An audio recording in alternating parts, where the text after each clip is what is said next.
Yung kahit kulang na ang sinasahod mo, pero patas ka pa rin magtrabaho, grace ni Lord yon. Yung kaya mong maging masaya sa achievements ng iba, grace ni Lord yon. Yung medyo mababa ang grades mo, pero alam mong hindi ka nangopya sa kaklase mo, grace ni Lord yon.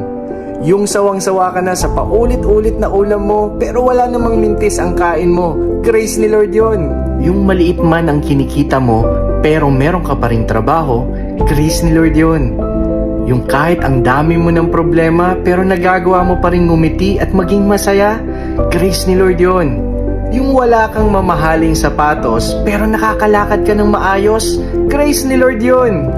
Yung kulang man ang iyong baon, pero excited ka pa rin pumasok at mag-aral buong maghapon, grace ni Lord yun. Yung ilang ulit ka nang natutumba, pero patuloy ka pa rin bumabangon at di nawawala ng pag-asa, grace ni Lord yun.